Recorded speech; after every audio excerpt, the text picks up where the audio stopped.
everybody. Welcome to another episode of Tubby Talk. As always, I am Terry from Terry Leahy Films. I'm Chris McGuire from Tubby Robot. I'm Stephen Wright from Tubby Robot as well. And this is Tubby Talk, the show where we talk about all sorts of classic games and talk to you, and sometimes I have a beard and sometimes I don't, but that's just depending on how I edit these things. So we always come up with a different topic each week. This week, we are talking about advertisements that we remember. I'm a marketing guy, so I remember a lot of marketing things that came into my life, and some of the weird ones came out of video games, and I thought we could discuss it. Yeah, I'm excited to pick your brain about these because I know you've got a mind for this stuff. For me, I know the only ones I remember are ones that have musical cues, which is why people invent jingles because they stick in your brain, and they have stuck in my brain for 20, 30 years, oftentimes. Yeah. I mean, back then, the only way you learned about new games was through television commercials. That's right. There was no internet. You weren't checking up on IGN. You weren't checking up on Kotaku. They did not exist. You got ads, and maybe, if you were a real nerd, you got video game magazines. Like Electronic Gaming Monthly or And Game Nintendo Pro Power. or Nintendo Power. Yeah. Steve and I used to trade gaming magazines all through school. From grade school to high school, just like, oh, you'd get EGM, I'd get Nintendo Power, I'd get Next Gen, we'd swap them out. And we'd learn about things and basically pay to be advertised to. But honestly, I think I'm most excited about what you started with, which was jingles. I gotta know. You said they stuck in there for 20, 30 years. Some have for me too, but you go first. Let me know. Let's talk advertising. Yeah, the first one that comes to mind, and still comes to my brain about once a week, is the ad for the Nintendo cereal system. Yeah. The Nintendo cereal system was a box of cereal that had two bags in it, and one bag was Super Mario Brothers cereal, and the other was The Legend of Zelda. Yeah. The commercial was kind of styled after the games that they were based on, but the jingle I remember very clearly was Nintendo Super Mario Jumps! Nintendo. So they're taking the world, the level 1-2 theme from Mario and making it say Nintendo, and then just throwing in random words, but it's stuck in my brain. I can't believe you just said that, because that is exactly where I was gonna go too. And the thing that always bothered me about it is 1-2 is dun-it, Yeah. not dun, dun, dun. But in the commercial, it was dun, dun, dun. So it always bothered me musically that it didn't line up perfectly. Yeah, the marketers kind of took some liberties with that one. Well, Super Mario Jump. Yes. What does that even mean? Super Mario. Well, jumps. I think it's in action. It's happening. I don't remember what the other ones were, but I'm sure Link swung a sword or something. It was probably Super Mario, Nintendo, Super Mario Jump, Nintendo, Legend of Zelda, you swing the sword. They just kill the cadence altogether. You swing a sword and stuff, find stuff. And they also they called Link Zelda back then, or Legend of Zelda, which happened a lot, unfortunately. That's true. Did you But shove this sugar in your face because it's ice cream. Not ice cream, because it's cereal. Did you ever eat the Nintendo cereal system? I did. And then my mom stopped buying it because she thought it was gross. Yep. Was it gross? Probably. But it was Nintendo branded, so why would I ever turn it down? We had no tastes back then, even less than we have now. So I would have eaten anything. I mean, it had Mario on it. Yeah, I want to eat that. Oh yeah, you remember that Mario ice cream from the Ice Cream Man? Yeah, and the eyes were bubblegum. It's a terrible ice cream. Which is It wasn't any good, but I got it every time until Sonic came out. Why not just make the balls of candy? Why make? So these were like sherbet style ice pops, but the eyes were chewing gum, literally. You know what? And honestly, that is another form of advertising, isn't it? Like making ice creams and making action figures and stuff like that. All of that falls under advertising for getting the game. Merchandising. Merchandising. Nintendo pack-ins from at McDonald's and Happy Meals. Oh, yeah. I got all the Super Mario series, yeah. Those were good. I especially remember, I think it was when Mario 3 came out, they had a whole bunch. There was one that had... Jump? Yeah, there was like a the spring one. Yep. How are we all remembering the We same remember the thing? spring one. That's There good was advertising. There you go. Good job, Nintendo and McDonald's. And those are very expensive now. They're collector's items. Really? Yeah. I have one in my sister's attic. I believe they go for hundreds of dollars in decent condition. Get it before she sees this podcast and sells it. Oh my God. So, other commercials and whatnot, that is awesome that we all just went that same direction. It's either awesome or it's scary that Nintendo had its claws so far into us and Well, you're the marketing guy. You should be It's true. I mean, I applaud it. Yeah. I applaud it. That's amazing. I guess the Terry Leahy Films action figures and ice cream pops will be coming out very soon. Terry, Oh my God, can we do a combo? Yes, that would be great. Oh my The God. Terry Leahy Films flavor. It's a picture of my face. Just You know, we are working on merch now in general. I think that'd be fun. Anything but so. We're gonna make this guy with bubblegum eyes. We are professional frozen confection makers, and I don't think we'd ever make anything quite as horrible as those pops. Like, why were you going to put something that you can't swallow in the middle of an ice cream bar? Oh. And you have cold chewing gum. It doesn't work on either level. No. So, anyway, in addition to that, there was another commercial that I remember that I don't even know if I was alive for when it first came out, but it's the original Mario Brothers commercial. It's the Atari. The Atari one, right? Yeah. which also had a song that starts with "Something's coming up the plumbing for the Luigi's in a fine giant turtle, something, something." It's probably playing now, which is great, so you can see it, but it always ended with, and again, musically it bothers me. Does everybody play some sort of instrument? You're a guitar player, I'm a guitar player. I played the trumpet for a little bit. Okay, so from a pitch standpoint, we all understand what that is. And for whatever reason, the singer in that one went completely out of pitch. They went, "Mario, where are you?" What is that? That's not on any sort of scale. And I don't know if the reason it was written that way was just so it sticks in your mind. Like, I know, way off topic, Barry Manilow purposely wrote an ad out of key to stick in your mind for, it might have been McDonald's even, but I know that happened. But my only thought is they did something similar because it makes no sense. Yeah, I was reading something recently about the Disney afternoon cartoon theme songs are all written in with the same type of, like, it's not pitch shifting, but like same type of like off pitch structure. Okay. Yeah, Lin-Manuel Miranda of all people analyzed it and figured it out. My man. It's like from DuckTales to Tailspin to like Rescue Rangers to like all of them. Yeah, it always ends on a pitch slightly down from wherever the penultimate note is. It always ends slightly down. Yeah, they all had a crash. Bam! So that you could show, and that, you know, that is, I mean, I still do that when I make ads and things like that. Is just when you hit a logo, you want a crash to kind of come at the same time. So that, I often wonder if our childhood was pretty much manufactured by marketing executives. Absolutely. Yeah, you go back and you look at it with not even a cynical eye, a realistic eye, and you're just like, wow, everything was sold to me. Seriously, AMC, like Mad Men 2 could be what took place in the early 90s, late 80s. Like, I want to know what those guys were thinking on cocaine. Yeah. I mean, we've already talked about how they basically manufactured a war among school children. And that was all marketing. I mean, they just made us take allegiances and sides that would not have existed otherwise. No. It should not have existed because it was all, in retrospect, just... They sent children to war It's straight through the up power evil. of jingles and saucy marsupials. And power gloves. Yeah, it's so bad. God, don't get me started on action figures, but that's for another time. That's for Steve's other show. Yeah, I mean, but so commercials were kind of coming out for everything. The Nintendo ones were very interesting because they weren't always a TV commercial. Like I just said, the Power Glove was introduced through a freaking movie that had Fred Savage and Tobey Maguire in it called The Wizard.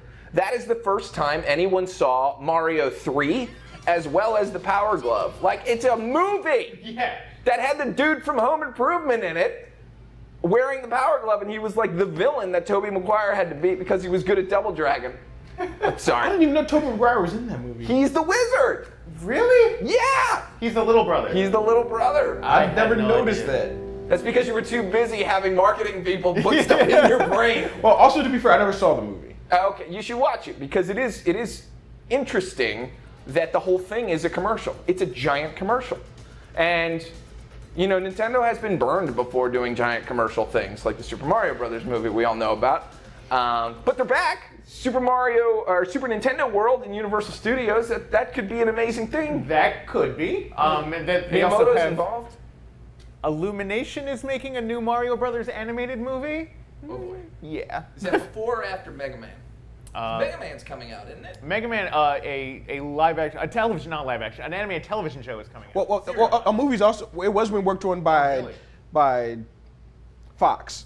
And it was part of the deal with Disney. Right. So now Disney, that last I heard of is that Disney has it now, which means good things possibly if they take it into their internal animation studio. True. But if they don't, it could spell disaster. Well, Tim Miller from Deadpool is going into a Terminator movie with James Cameron, but his next thing after that is Sonic the Hedgehog. Yeah, live action movie with animated Sonic the Hedgehog. Live action. So think about it. They're still doing it. They're still like this is a commercial. With the same characters 25 years later. 30 years. So they're just that effective that they're just maintaining this hook through our entire lifespan. Yeah. Because they know we're going to have kids, and we're going to want to see this movie with our kids and share with them our memories of being marketed to. It's why they're on like the third iteration of Ninja Turtles. Like that's still a thing. It's true. Introduced in the late '80s, and then we glommed onto it, and now we've raised children, and they're like, "You should watch Ninja Turtles too. You should like everything I like, little kid."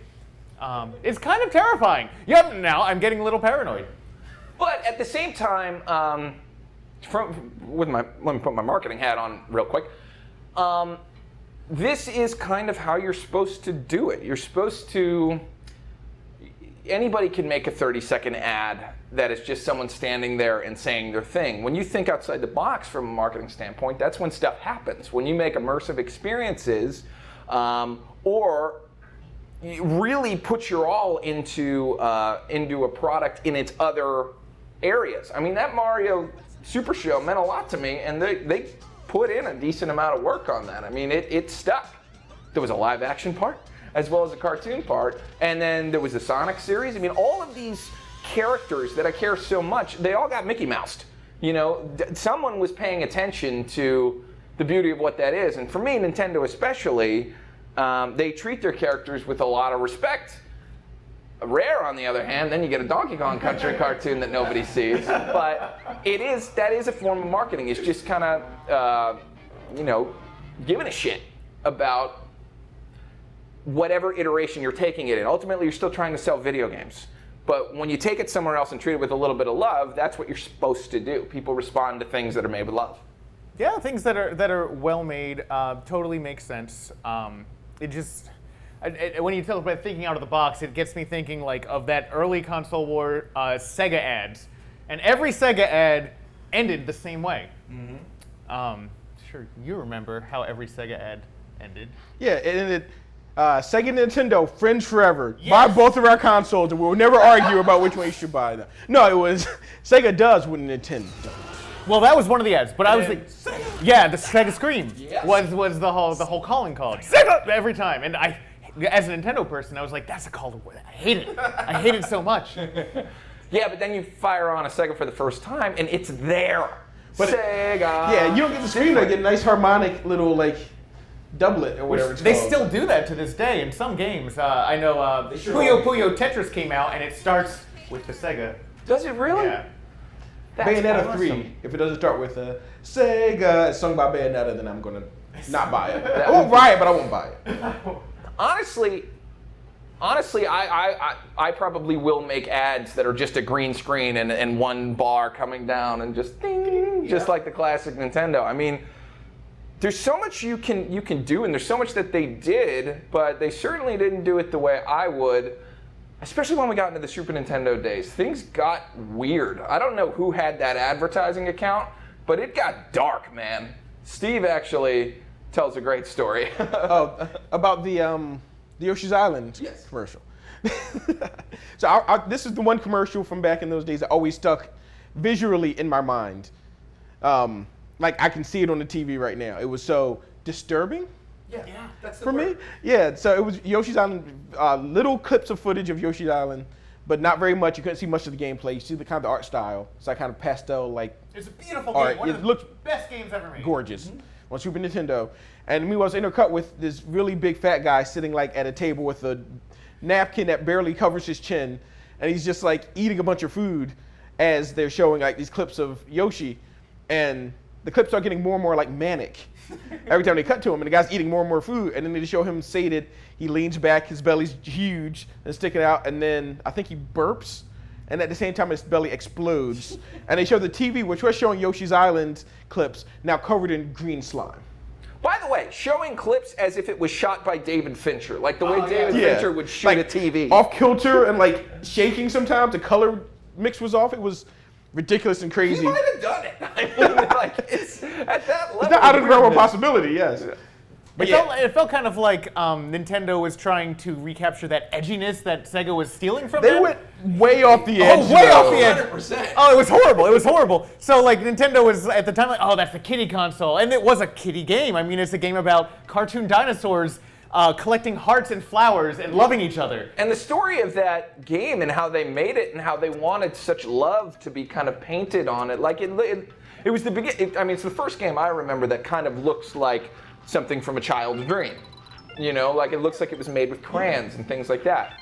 But boy, that marketing campaign. Woo! And it kept going. I remember they did something similar. I can't remember exactly what it is, but certainly for Diddy's Conquest, Donkey Kong Country 2 had something similar. And then after the Super Mario RPG, my all-time favorite game, their ad was very strange and kind of like poor taste. It was a little boy who was at like seeing his grandfather who was in the old folks home, but it was like shot like it was a mental asylum, and he's talking about how Smithy the sword came down and crashed through, and wow, and Mario had to be there, and it just looks like the internal monologue of a crazy person going on the outside, and meanwhile they're showing this magical looking footage from a Super Nintendo game. We weren't even in the realm of where you could make something look disturbing. It had to look like this. Yep. And yet it's paired with like this David Fincher-esque insanity. But hey, it sticks with me. It sticks with you in a horrible way. I mean, I feel like Sony kind of took the ball with that, and they right off the bat, like they got weirder and less weird and weirder. But I remember specifically the "You Are Not Ready" ad campaign. Red E. Yeah, it was. Instead of the word ready, it was an E. It was that "You was Are colored Not," red. and it was an E that was red. But they were all very, Finchian-esque sort of shots and. We keep throwing out his name. I'm gonna check to see if David Fincher. Yeah, let's check.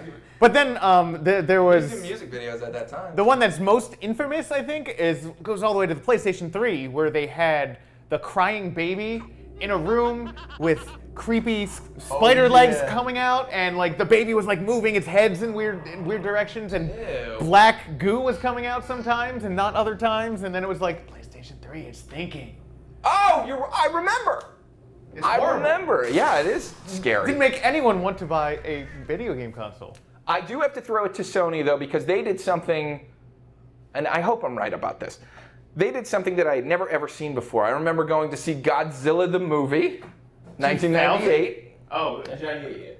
okay. 1998, and in it, in the opening of it, you see Midgar from Final Fantasy VII, and you see Cloud on a motorcycle, and it was the first time I'd ever seen anything on a screen that big that was about video games. Like, this was the biggest ad blitz I'd ever seen, and it was for Final Fantasy VII, and they were showing off how good it looked. And basically, I think the ad campaign was something around the lines of, something that looks this good has to be presented in theaters. Like, it was a theater-made commercial for Final Fantasy VII, and it did look great, but if you go back... Yeah, I was gonna say, it was just hilarious to me saying this, because just last episode, we were talking about how poorly it aged, but... It looks like garbage, but it's way better on a screen. I was going to see Godzilla 98.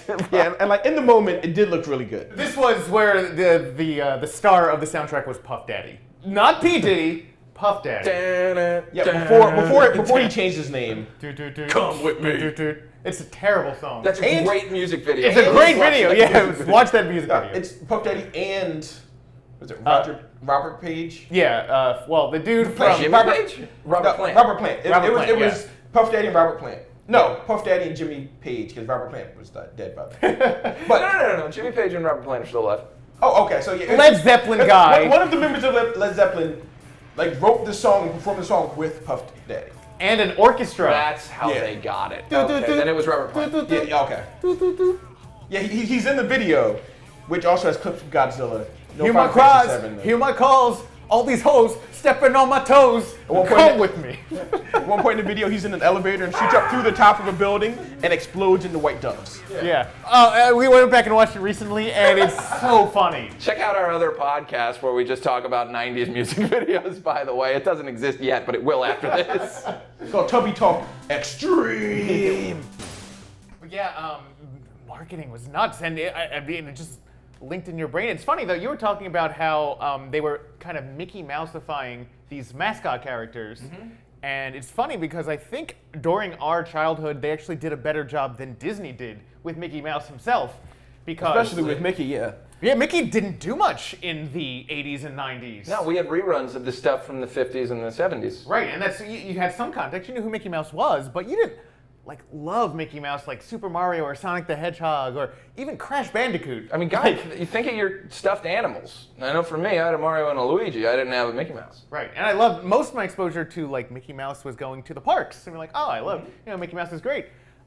They are sort of rectifying that now because there's a lot of early childhood education stuff based on Mickey Mouse being shoved at children now, and they're kind of really nailing that early market so that you can grow with them. So that nostalgia seed is planted like it was with us with video games. Minnie has nieces or something now that hang out with her. It was weird. I saw it this weekend. Yeah, I was like, there's two little mini mice. I guess they're her children. And my niece is like, no, they're her nieces. As the father of two girls, I've seen a lot of Mickey Mouse Clubhouse. I'm sure any parents out there, you know what I'm talking about. Yeah, I think nailing them early is a really smart move. Like if you want to take something multi-generational, get them young. Yeah, Nintendo did it. Like that, we are proof that it kind of works. That if you introduce a concept and then make him into a cartoon, that's not a bad cartoon. That's a cartoon you're excited for. That has to do with the game. Or make him into a movie, which is a very bad movie, but yet we're still talking about it to this day. Not the only company who did that. Final Fantasy: The Spirit Within. You remember that? With Steve Buscemi? I was blown away by that movie at the time. Visually, it was amazing. Was that and it probably was supposed to be an ad. It's for a brand new story, though. Yeah, it didn't tie into any game directly. It definitely did not tie into any of the previous games, which was a weird decision. Final Fantasy? Well, why do they call any subsequent Final Fantasy Final Fantasy? Like That's true. They really No finality, is there? They're like, the only constant is that there's going to be a character named Sid, who will probably be an engineer of some kind. True. And there's going to be probably a Vix and a Wedge, who will be expendable foot soldiers. And that's about it. Maybe there's Moogles, sometimes. Moogles and Chocobos. By the way, hello, there's your Mickey Mouse. Let's start getting in on the Mogs. Oh, yeah. The Moogles, which I first remember from our Final Fantasy III, which is actually Final Fantasy VI. Just help Very well done. Yeah, I don't know if I actually didn't play. I did play Final Fantasy II. American 2? American 2, yeah. I don't think they're in. I only played the first half of Japan 2, but they weren't in it. Yeah. I don't think. I know they're all on a DS right now. Moogles were adorable. They served the same purpose as your standard Ewok or your or your Chows from Sonic Adventure. Yeah, wow. Deep cut. And then they brought the Chows, man. That was like Tamagotchi mixed with the Dreamcast. I mean, yeah, the Chows were absolutely a marketing ploy to try and get into the nano pet mobile game Tamagotchi market. Absolutely. That's exactly why that thing was in the Dreamcast. If you just had to buy a Dreamcast to use it, then hey, better for Sega, right? It didn't work. Yeah, it didn't work at all. It was, thinking about it, I forgot that element of the Dreamcast. So the Dreamcast had a modem built in, it had large capacity CDs, it had the VMU, it had all these things. They might have had an ad where they were showing that Dreamcast used GD-ROMs, not even CD-ROMs, but GD-ROMs versus the N64's cartridges and tried to make a thing out of that. That was like at the end of the war where Sega was already losing handily and they were trying they were going down kicking and screaming. Maybe the reason we can't remember it is part of the reason it didn't work. That's a good point. Like, I mean, I'm trying, like, I know there were advertisements for it and I vaguely remember Crazy Taxi on television. Now I don't remember a Nintendo 64 ad. I don't remember a Super Mario 64 ad. I really don't remember. Maybe they just assumed we all were going to get it. I mean, why was it such a maybe our fever brains pitch? were more developed by then, so they weren't as moldable and plastic, yeah. You know what else was? There were still department stores during this time sending out catalogs that were like the thing you looked at, when you're looking for Christmas presents or anything like that. We didn't have the internet. Yep. So that's probably like, it was also a time where there just wasn't stuff in your face all the time. Yeah. Because all the airwaves were taken up with Dawson's Creek. I feel like that was probably... I don't want to wait. That era was still a time when things were pretty weird in marketing. Yeah. Like, and perhaps not as memorable. I remember the one N64 ad I do remember is for Super Smash Brothers, the original. Yeah. Where it had all of the mascots running through a meadow, and then they started punching each other, Donkey Kong and Yoshi. It sounds like an awesome commercial. I never saw that. And you and me. Yeah. Oh, that one. Yeah, and all of a sudden, I think all of a sudden, See, the music leans brought it in. back to the forefront of my memory. Either Donkey Kong or Yoshi just suddenly leans in and just decks Mario like right in the gut or something like that, and that's how it starts. Which is a perfect representation of that game. It's silly, it's fun, but it's also nostalgic, and there's something to kind of be said for all that. That's a great ad. I can remember that now. Yeah. The one I really liked was Super Mario Sunshine had an ad, and it had this song in it, and we're not going to be able to find it because I've looked for years. But it was like, this guy was like, Mario is going on vacation. And it was like an island guy. It sounded like Sebastian from The Little Mermaid was doing it, but there's a song in the background like, oh, hey, oh, hey, oh, like just this fun little happy song. And he's running around, and then we got the game, and we cleaned an island. Yep. And I had a blast doing it. I know I'm throwing that under the bus, but that's just because I'm trying to be cool. I actually really like the game. Yeah, the game was good. It was not quite finished feeling, and it was hard. It's probably the hardest 3D Mario game. And Bowser talked. Yeah. It's the only time he ever talked. That was full sentences. It was very strange because Bowser implied very early on in that game that Peach was Bowser Jr.'s mother. Yeah. That was the plot. It was like Mama Peach, and so it was like you got to capture Mama Peach so that she can raise you. And then I was like, is this true? This is getting gross. It sounds like some straight up Bowser propaganda, though. Yeah. He would tell his son that. And at the end, it is revealed that it was a lie. But why would he lie to his son like that? Because he's Bowser. Oh man. Speaking of fully talking. Speaking of full sentences by Nintendo villains, which should not be done. Wario there was a commercial for Mario Land 2, 6 Golden Coins on the Game Boy. The first time that Wario was ever introduced as a character. Introduction, yeah, he was the antagonist of that game, and the commercial was just a pinwheel spiral, like hypno spiral like animation in the background, and Wario's face, which is like super extreme as always, very well animated, very well animated, and his face is just spreading propaganda lies about Mario. Yeah, he's like, I am Wario, and you must kill Mario. You must stop Mario. Mario is evil. Yeah.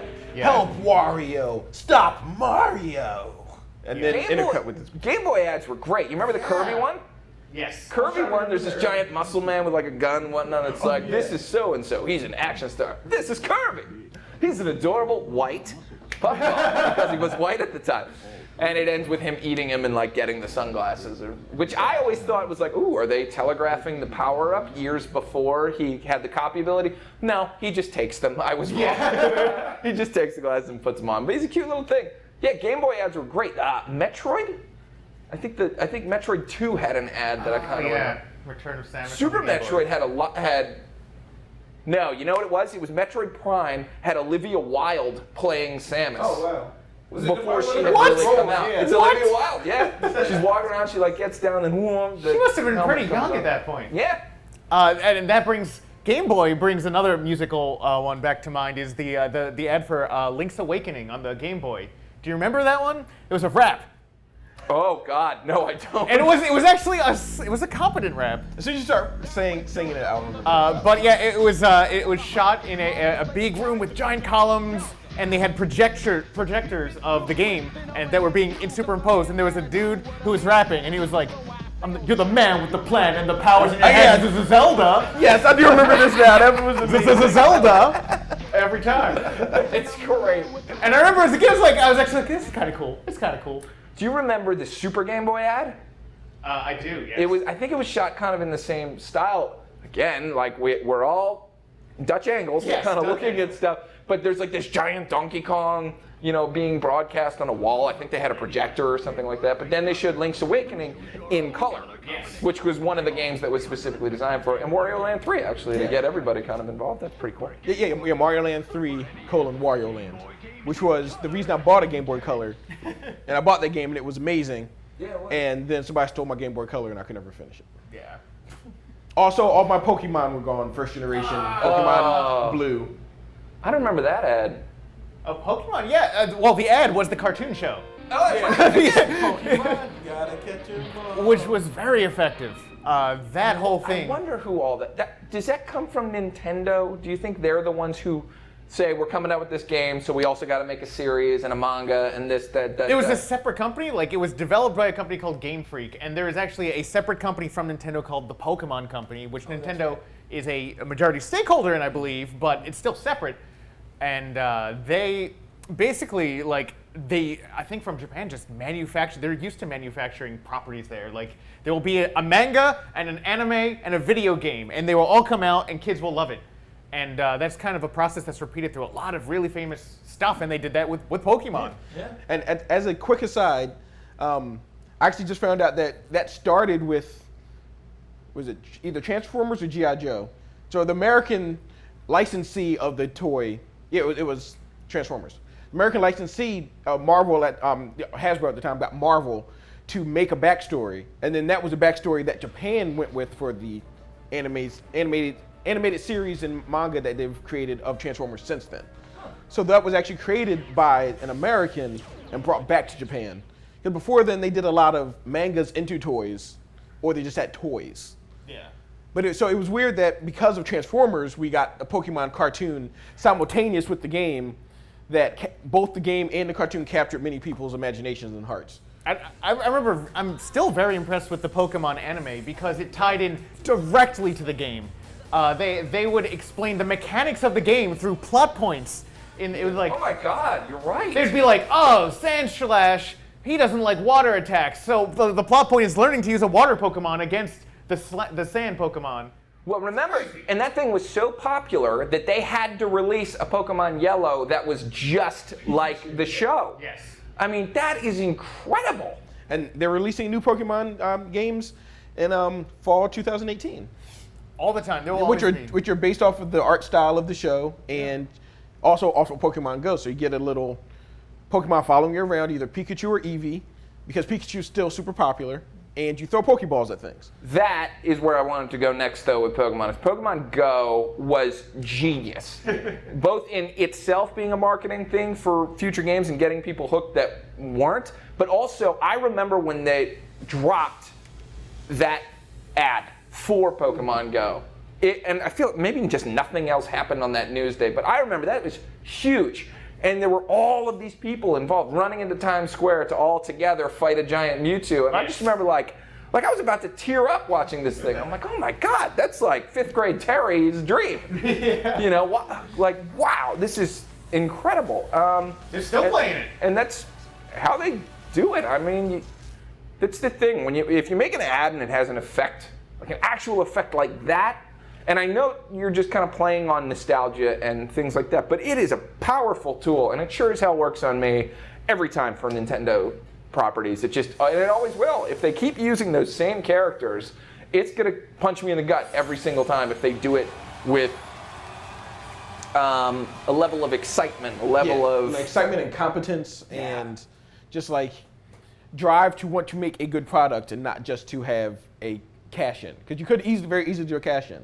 Again, Super Mario Brothers movie. I hate to drag that movie through the mud so much. But also there was like, in the 90s alone, movies based off of video game properties exploded in the early 90s, like Double Dragon and Scott Wolf's Double Dragon. Again, all these terrible, terrible movies. Mortal Kombat 2. Oh, Mortal Kombat Annihilation, right? Yeah, Mortal Kombat Annihilation. Where watching the movies, if you don't know anything about the games, are terrible. Street Fighter, the movie, are terrible advertisements for the game. But if you love the games, you could use the game as an advertisement for the movie because you don't know what the movie is before you see it. Especially as a kid, you see a trailer and that's it. But you're like, oh, you have all these things running through your head, these images you're going to see. And then we pay for the movie, you don't see it, but you've already paid for it, so the movie's done its job. And by the way, Nintendo really learned that lesson. Like, after that didn't work out, that grip on their properties came way in, and they are just now, 35 years later, beginning to Loosen up a little bit, yeah. talk about licensing. And probably a lot of that has to do with the success Disney has had with Marvel and treating it properly. And the but they're success starting to Capcom's loosen the had grip. with Resident Evil. It's a lot of movies. Is that the big? That has to be. There can't be more movies for any other video game property than Yeah, there were Resident like Evil. 6 These are Resident Evil mainstream games. films. Movies. Yeah. You know, now that you mention it, yeah. That's millions. That's hundreds of millions of dollars that have gone into all these, and those are essentially ads. Wow. Even though they have basically nothing to do with the video games. The first one had nothing to do with video games. There were zombies. Do you remember it was like, I remember a preview or something, or no, it was an episode where suddenly Jill shows up in her outfit from Resident Evil 5, but Yeah. nowhere in the movie series did they have any reason for that to happen. Yeah, it was That's like- just it was like the third you one, I played the think. games, right? Okay, here she is. Like, those movies are trash. I hate speaking about those movies. I can't. Oh, it's so bad. So bad. The same team's making a Monster Hunter movie. Yeah, more boy. Capcom fun. They had the license before Monster Hunter World blew up, though. They do. So we'll wait. It'll be wait to be seen Is how. it gonna be competent Mila it'll Jovovich again? Yeah, so it's Paul W.S. Anderson. They don't have the CGI His wife Mila to do Monster Jovovich. Hunter.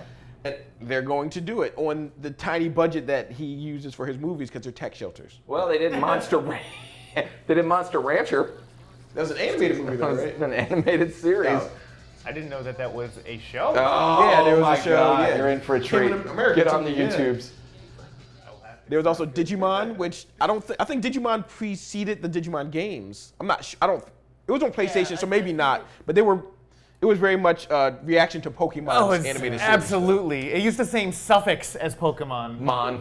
Come on. No, I'm specific. I don't know if the Digimon game came before the Digimon. Well, Digimon was cartoon. like a Tamagotchi originally, I Okay. think. And it was all, I mean, Or again, a Dreamcast. they tied the Pokemon also into the card game, which was huge, possibly bigger than the video game. Yeah. And Digimon was also a card game. Okay, maybe that's what it was. They should teach that at Harvard. Like how Pokemon's marketing strategy should be taught in classes because it's genius.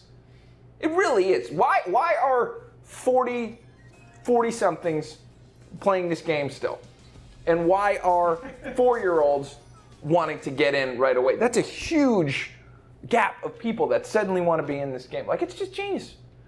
I don't know why this damn stock won't go up. Nintendo's, you mean specifically? Yeah. Yeah. Well, it's been doing a lot better than it was. True. But yeah, Pokemon is amazing. And my daughter's playing it. My 6-year-old daughter has been playing it. She started when she was 4. Playing mainline. We're not going any of the trash yet. Mainline Pokemon. But she's into it. And then she started watching the anime. And what's funny is on Netflix, she's not watching the latest iteration. She's watching the original. Episode 1 they start you with. They're like, Episode 1, Ash meets Pikachu. So she knows the story of the same Pokemon that we grew Well, up get her Pokemon Snap. She'll have a great time. Pokemon Snap, that's one, I think you could do a great new version of that game. Did you play Pokemon Snap? Of course it did. You had to throw things at certain times to make certain ones Why come do you out. think he's so a you can take photographer pictures. now? Right, I That's mean, what- you got graded based on how well you framed the photos, which was pretty cool. I mean, that's a game that has a cult following. Did you have to follow the golden ratio to get the highest score? That's funny to me, probably not to them, but I really appreciated that. It was not far off from that, though. It would be like the subject must be like take up this 2/3 of percentage. the Yeah. area, yeah. You can be too close. You can be too far.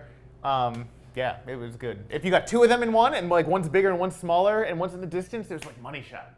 So let's talk about some killer commercials. Like some of your kind of favorite commercials that you remember from any game of any system.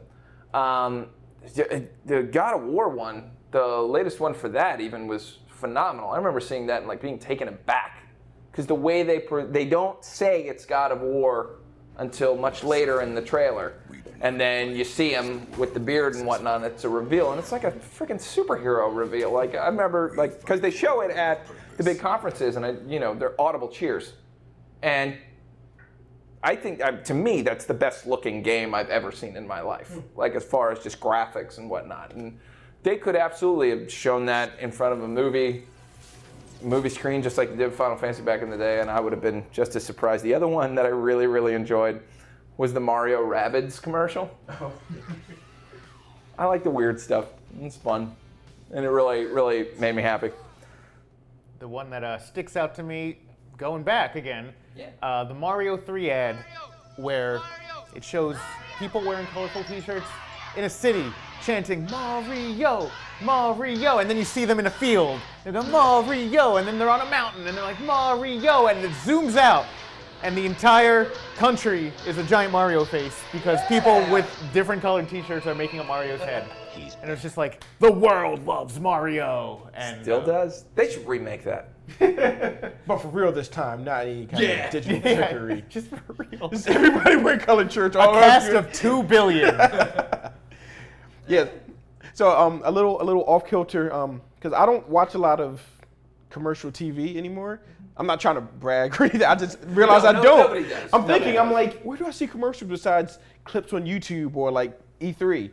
But I was thinking, some really effective ads for video games nowadays, or is Conan O'Brien's Clueless Gamer segment on Conan, where they are a lot more blatant about the promotional consideration now. But before it was just, hey, here's a game that's either popular now or just come out. Let's have Conan, a guy who never grew up playing video games, play these video games and make fun of them. Have you seen those? Yeah, it's a smart thing. There's one with Bill Hader that I think was God of War 4. I think they played with Bill Hader. That's really, really funny. It's great. I mean, marketing can be anything.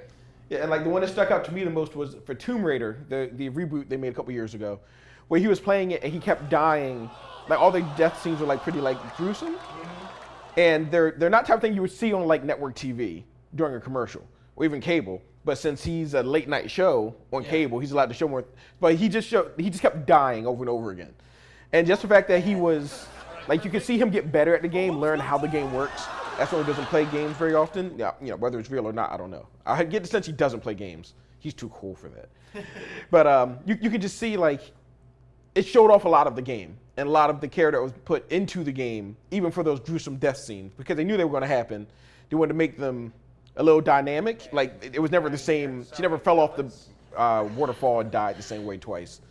Well, it didn't get to that point twice. But it was just like, that was a real good indication of what type of game this is when played by somebody who's bad at it. Now, if you're good, you try it and avoid this. I don't know. I wasn't interested in the game before I saw that clip. You're right. And then after I saw the clip, I was like, oh, it's not just Uncharted. And I played it, and it was much better than Uncharted. Yeah, so I mean, whether it's like a super weird David Fincher style commercial. We keep bringing up David Fincher. I just looked. He hasn't done any video game commercials. He did some Gap and Nike commercials, though, that were off kilter. And clearly, whoever made this modeled it after that. But yeah, those weird Super Nintendo commercials. You had Nintendo Power, a magazine that was telling us kind of what to buy. You had movies that were telling us what to get, toys, cartoon series. Like all this stuff is under the sun of, is in the universe of marketing. And these guys think outside the box, man. We didn't even touch on the Burger King games for Xbox. Including Sneak King. And there was Big Bumpin'. Big Bumpin' was like the kart racer, like bumper cars game. Yeah. The game is the ad in that case. Wow. Yeah. There's just a bunch you can do, and it's a cool field for me to be in, especially seeing those kinds of things happen and realizing like it doesn't have to be just a 30-second spot. It doesn't have to be just a marketing blitz or a PR statement. You can do all of these interesting and cool things, and it extends everywhere. And like video games, to me, maybe it's just because I love them so much, have done just an incredible job with that. And we're still Mario heads. At the end of the day, we're still Nintendo guys and Sega guys, and anytime we see those characters, it's going to be a big deal. Programmed from a young age. So like it, hate it, it's happening, so deal with it. Yeah. Thank you very much for watching another episode of Tubby Talk. I am Terry from Terry Lakey Films, the boys. I'm Chris. I'm Steve. And we're at Tubby Robot Ice Cream Factory. We hope you guys come in, eat ice cream, talk to these guys, and let us know what your favorite ads are. If you're watching on Facebook, like or just talk about it. If you're watching on YouTube, go ahead and put in those links, man. We want to see some of those ads that meant a lot to you. All right. Bye-bye.